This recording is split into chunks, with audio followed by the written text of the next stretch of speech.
Good morning. Excuse me. Welcome back to Morning Qi Gong. This is the Levi Tai Chi School. I am Lao Shi Paul Nettles. It is October 25th, and this is the Sunday Deep Dive. Today we're going to look extensively at Quan sits on his throne, and I'm going to address that right now. You'll notice I wrote the title as Quan sits on his throne. If you have listened to any of the live broadcasts or the classes, you've always heard me say, excuse me, Quan sits on throne. And I do that because that's how I was taught. I never really thought about it per se, but that's really pidgin English, isn't it? Quan sits on throne, on a throne, on his throne, on the throne. So I'm going to try to make an effort to say that as Quan sits on his throne, or a throne. Quan is the Chinese god of war, equivalent to our, well, I say our, to the Greek Ares or the Roman Mars, and that's the first of our postures, the first of the two postures, the last two postures that are very, very physical and have that very plosive breath that we employ. It is a very active posture. The last two are very active postures. It is performed from horse stance. It is a punching drill. If you've ever taken any kind of martial arts class, I guarantee you've done probably that exact same thing, where you stand in horse stance in long rows and you throw punches until you're exhausted and you count off and until sensei says stop. I know I did it when I was about 12 years old taking jiu-jitsu. So yeah, that's it's a very common piece if you've ever done martial arts of any sort, and I think that might be the accessibility to the Chinese public in general who are learning this system and practicing this system. It's very similar. It's very very common, with major differences, of course. Always important that. I have always enjoyed Quan sits on his throne because of the physicality and because of that little extra adrenaline burst you get from performing it, which is intentional. The Chinese, when they designed and invented this system, were no fools. There were no slouches at all. They understood that mind and body are one thing, and that the action of throwing punches, even slowly, would up the adrenaline system, would get the maybe the adrenal system is how you say it properly, but would get that burst of energy drawing up, that adrenal want to go and do and move. So they knew what they were doing when they did this, and they knew what they were doing when they ended the posture with the silk reeling hand. The aggressive side of the posture is very counterbalanced with the softer movements of the hands. So it's a nice balance in there between the two, between active and a very relaxed, controlled, calm response, or a calm finish. You've of course done the posture before. Let's do it one or two times just to let you see what's going on, and we'll start breaking it down more specifically. So, from our center, of course, we'll step out shoulder width, shift, step again, and then, as we discussed before in class, I always recommend, if you want to do this physically, start fairly high and work your way down slowly. It's difficult to start low unless you're just very, very strong or very accustomed to it. You'll see me drop pretty low, but I like the physical side of this. Our forearms are tucked in at our ribs comfortably. I've got a nice right angle going through my arm here. The elbows are dropped straight down, and as always, loose fist. That is very important. You can actually see through that fist. My fingers are just touching the ball of my thumb when I do this. Do not make a fist, a hard fist. We're trying to very carefully counterbalance the aggressive nature of this posture with being relaxed. And then we simply take a deep breath in, breathe out very slowly, punch forward very slowly. Again, fist relaxed. We're going to our center line. And right before we finish that punch, and before we lose all of our air, we simply exhale rapidly. Now, notice my throat was very relaxed. That was not a, I'm not clenching my throat up. Very soft, open throat, let that air just pop out of you. And then the counterbalance, the silk reeling hand, takes a little getting used to. It's a little different, but fingers come up. You roll to the outside of your body. No side you're on, it's always the outside of the body. So you lift, roll. I'm just pivoting my wrist around, my hand like I'm waving to somebody. I roll over as if I were grasping a rope or a strand of silk, and I pull toward me, again with a very soft hand, until I tuck back in again. And this is our breath in, so we can then punch out on the other side.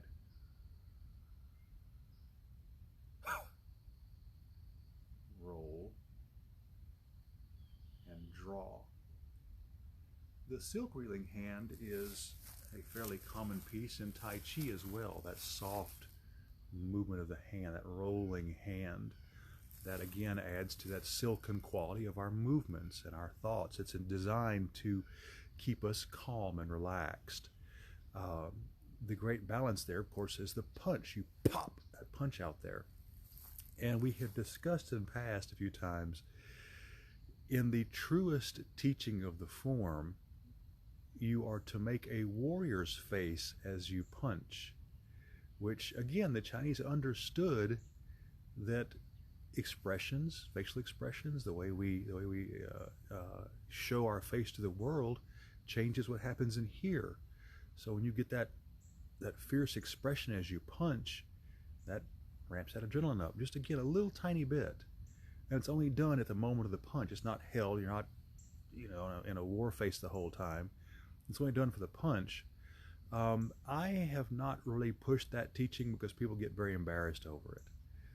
They get very strange feeling over it. So I don't really worry about it. It's not a major part of the form, but it is there, especially if you're alone and want to try it.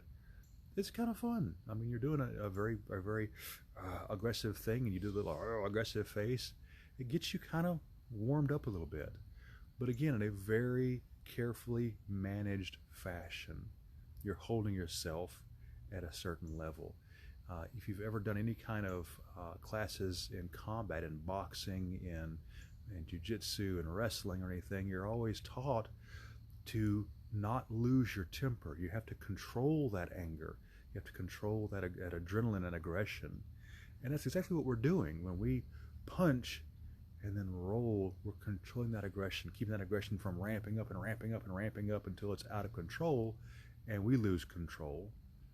This is about being very mindful of what we're doing in here with that aggression, with that adrenaline fueled rise in ourselves. So, face, optional, certainly. The loose fist is not optional. Nice soft fist. Personally, if I'm in a group, I don't like to punch at somebody. That's just a personal preference. That just seems kind of rude, honestly. I did learn something interesting, and I was going to mention, as this far into practice, into an advanced practice, when I do that posture specifically, when I do that short breath, you noticed I kind of contracted a little bit. My body bounces a little bit. I can feel the anchor points of my diaphragm behind my ribs and under my ribs pulling in. My diaphragm has gotten so strong from this that I can feel those contractions actually compress my ribs and pull the front of my rib cage down and pull my spine a little bit. And it's a marvelous feeling. It's a feeling of strength and power. And I did a little research this morning. I knew that the diaphragm was, this huge muscle plate that rests under the ribs and under the lungs. And of course, your Your grade school biology tells you that the action of the diaphragm works your lungs for you. The lungs aren't muscles themselves, they're just big gas bags, really. The diaphragm is what makes the lungs work, and the diaphragm does that by dropping down, which causes a vacuum in the rib cage, and makes the lungs open up, draw air in. And of course, the compression of the diaphragm pushes the lungs empty. So you're there, in essence, you're just working a pair of bags. If you held up a paper bag in your hand and pushed and pulled it, you'd make your lungs work. You would mock the work of your lungs. I did not realize that the diaphragm is much more of a dome-shaped muscle than I realized. It can contract a great deal into the rib cage and really force the lungs empty, and of course gets very, very low in the body to inflate the lungs. And of course, the more you work, the more capacity your lungs have. But as the same token, what we're doing is making an involuntary muscle act voluntarily. We're making ourselves force that diaphragm up, which makes it stronger. And we've discussed before in class, this is not a cure for COVID by any means, or for the flu, but anything that affects your lungs, if you've done preventative work to strengthen the muscles of the lungs, the muscle of the diaphragm that works the lungs to increase the capacity of the lungs, you're doing well for yourself. You're making recovery time from things like emphysema, COPD, COVID, whatever, a little better. You're giving yourself a better chance at recovering because your lungs are strong and healthy. Your diaphragm is healthy and strong. I worked in home health for years, and one of the nurses one day brought in this little toy-looking thing. We talked about this before in class, of course. A little plastic toy with a tube and a ball inside, a little ping pong ball, and a little mouthpiece and a dial. And I said, "What the heck is that?" And she said, "That's an incentive spirometer." And I said, "In English?" And she said that people that have lung issues, have fluid in their lungs, if they have pleurisy, if they have COPD, emphysema, anything that builds fluid up in the lungs or gives you lung issues, this little toy is something that you breathe into. You put it in your mouth and you breathe into the tube, and you have to use the pressure of your diaphragm and the strength of your lungs to force this little ball up the tube to a certain point to make it stay there. And then you run out of breath and you do it again. You do it again. You do it 10 times a day, 4 times a day, or 10 times a go, 4 times a day. And it is intended to strengthen your diaphragm and strengthen your lungs. And it struck me as very intriguing at the time, and then I realized that I was doing something already that was doing the same thing, but easier, because I was already healthy, and I was making that diaphragm even stronger. So all we do when we control our breath in that is make that diaphragm work with our desire. We say, work now. Push as hard as you can. So when you breathe out, throat's relaxed, make sure you push that diaphragm, tighten as hard as you can. Force that breath out. It should come out in a noise, a nice sharp hoof sound as that diaphragm finishes that push into your lung cavity. And as you breathe in, of course, you drop down that diaphragm and you inhale as deeply as you possibly can. So you want that bellows action to be as wide a range as you can manage every time, every breath, through the whole form. The Quan sits on his throne activity in the horse stance, of course, builds up thigh muscles, nice strength. We're having to hold ourselves centered, so it's good for our balance. We're, of course, nice and relaxed vertically, but the important thing is that diaphragm. Make that big diaphragm work hard for you. Push it hard. You'll feel eventually that contraction as the muscles start to pull on their anchor points around you. It's actually anchored all the way around it, to my understanding, kind of low in the back and then up a little bit around the ribs, but it's all tied in here, and you can feel it push as you force that breath out. So, main points, again, relaxed hand, relaxed throat. A little bit of breath left, a little bit of extension, a little bit of adrenaline that is carefully counterbalanced. We are very carefully counterbalancing ourselves. If you want to do the war face,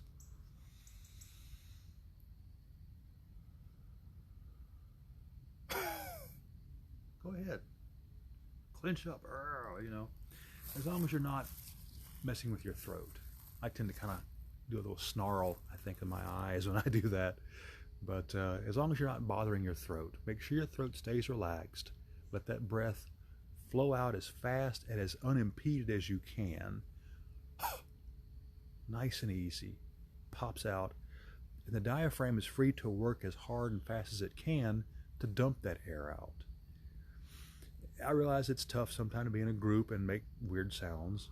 I realize that. And we've actually my groups have been very, very good in the museum and in the VA about not worrying about that, not letting it be a bother.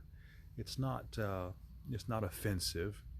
It may feel a little silly, but it's not, and it feels good when you strengthen and get stronger and stronger and stronger. Don't let the passing silliness of embarrassment bother you and hinder you from getting the most out of this movement, out of this exercise. This exercise is powerful. It's fun. It's fairly easy. You don't have to do it deep, of course. I mean, most of my students, especially at first, I'll say horse stance, and they'll shift and step out, and they'll shift and they'll step out, nice and wide, and they'll stay about right there. And that's perfectly fine. I want to stress that. That is perfectly fine that you're not 3 feet deep off your center. That's okay. As long as you are comfortable and can do the posture and punch and breathe, that's the important thing. The physicality, as we pointed out time and again, of the form is entirely secondary to the mental. Now, the mental, that's the interesting part. This, to my mind, is probably one of the least mental activities because it is so physical. These last two postures, Quan sits on his throne and stamp the earth, are designed to take the energy we have carefully built up over the past 6 postures and activate it. Tell the body, okay, the time is now, the light is green, let's go forward with our energy and begin burning it. Let's begin using it. It's a modicum of adrenaline to get rolling, but again, in a very controlled fashion. Let's go forward with calm, with the desire to continue this over a long period. So as you go through the postures of punching, it's still very important that you focus. Your mind shouldn't be wandering off suddenly. You shouldn't be engaged in, like, I'm trying to hit something. In Tai Chi, when we throw a punch in Tai Chi, we're trained to move very slowly, of course, but to land that punch at the exact same place every single time. What I do personally is, in terms of mental process, is as I punch, I do my best to land that punch in the same exact spot every time. I try to aim for about that middle button, about where my sternum is, where my sternum is about to complete itself, about to end. So about mid-chest. So when I punch, I'm not necessarily looking in the camera and trying it, but I am trying to land right there every time. Right there. Right there. That gives me a focus. It gives me an external focus, something to put my mind onto. You have to punch right there at full extension every time. Every time. Every time. Do it accurately. Not holding my feet in the fire to it. I'm not going to beat myself up if I land up here or off to one side or something. But I'm trying to land that punch in the same spot every time as a means of focusing. Put my mind on that one task, land that one, then land that one, then land that one, then land that one. You can certainly reside wherever you need to in your mind. If the breath is a better place for you to reside in, then do so. Whatever's good for you. It just seems for some reason for that one, I'm better externally focused on that front attack point. Those knuckles up there. I'm focused on that and landing that punch right where it should go. Might be my Tai Chi training.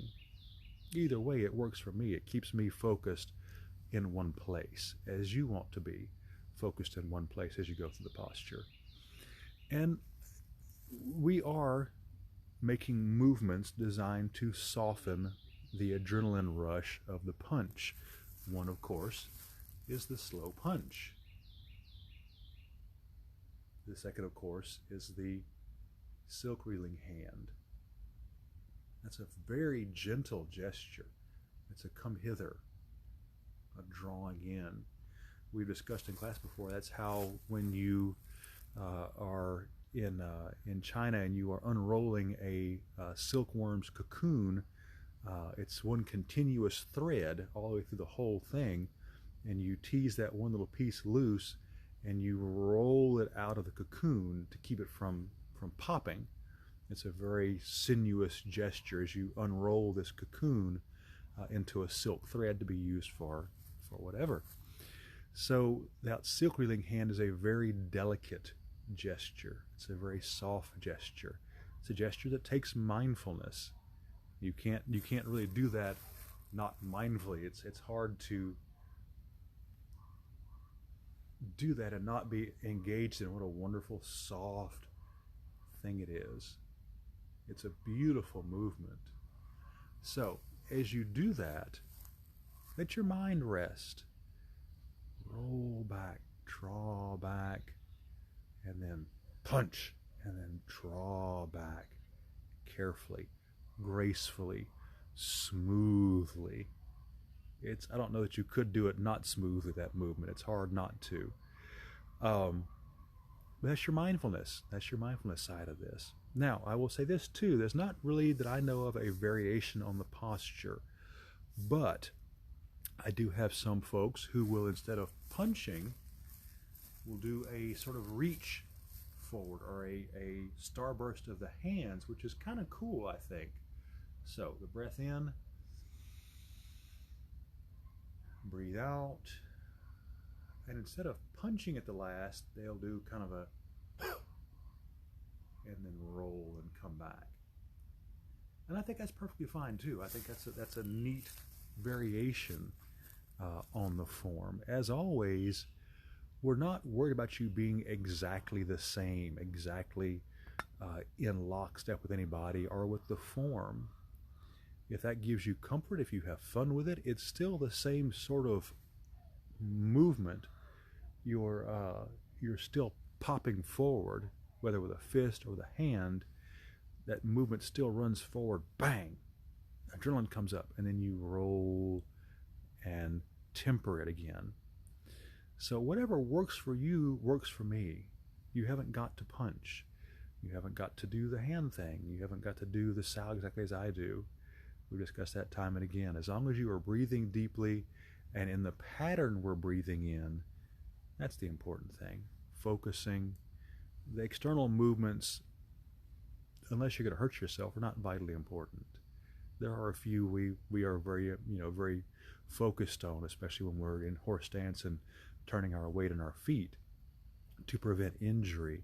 But something as minor as that's a non-issue. If you like to do that or any variation thereof, or you punch, as long as you enjoy it, as long as you're happy with it, then do so. As long as, again, the movement is the same. Slow breath out, the fierce little movement at the end of some sort, and then the silk reeling hand as a gentle close to the movement. And of course, that's one cycle. We do 8 cycles in this posture, as we do in some of the other two-sided postures. But that is the meat and bones of Quan sits on his throne. Really one of my favorites personally, and a nice mind-body mix.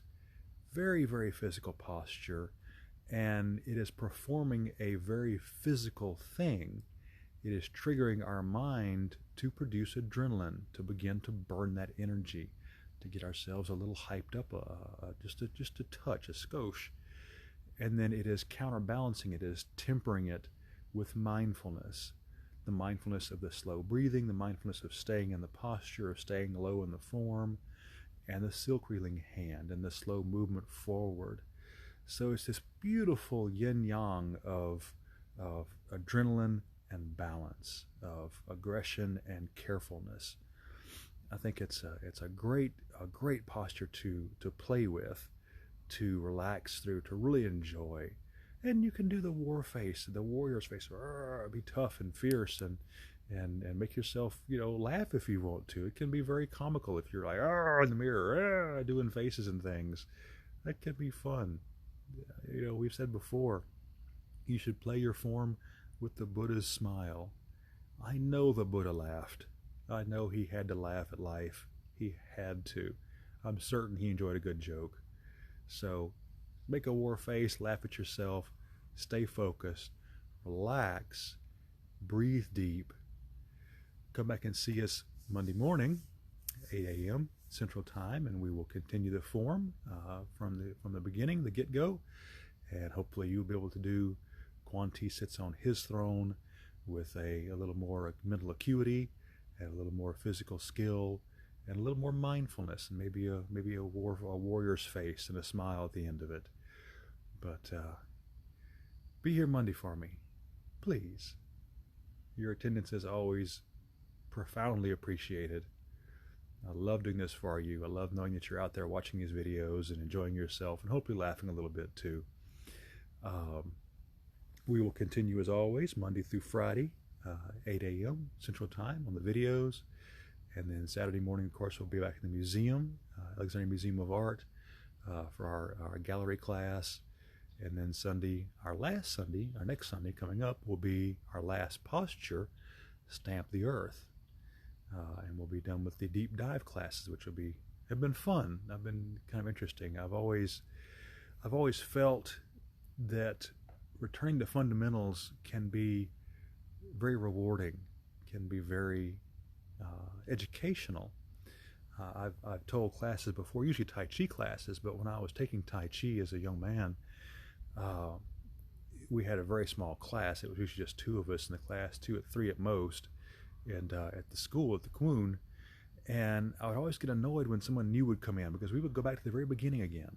We wouldn't let them have separate classes. We would start, all of us, back at the beginning, the first postures, learn to walk, learn to breathe, and catch them up to us and then continue. So we restarted several times. And I would get aggravated because I was paying good money to have class and learn, and here I was going back to just square one again. Until I realized one day that I had been doing a posture wrong for months. We've done waves, hands, and clouds, or cloud and mountains in class before, where we step and roll our hands side to side. We've done that several times in class in the museum.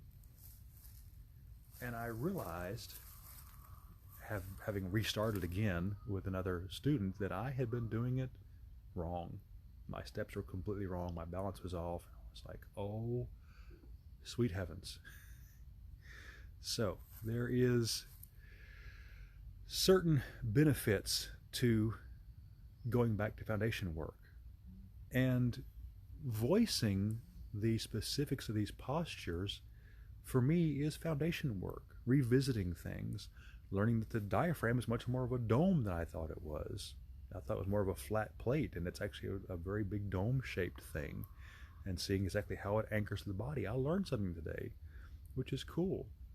I always learn when I revisit these things, when I really break it down for you.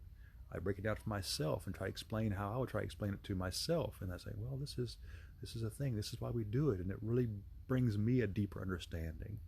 So it aids me as well. I love these return to foundation classes, and we'll see if we can do more of them somehow down the road.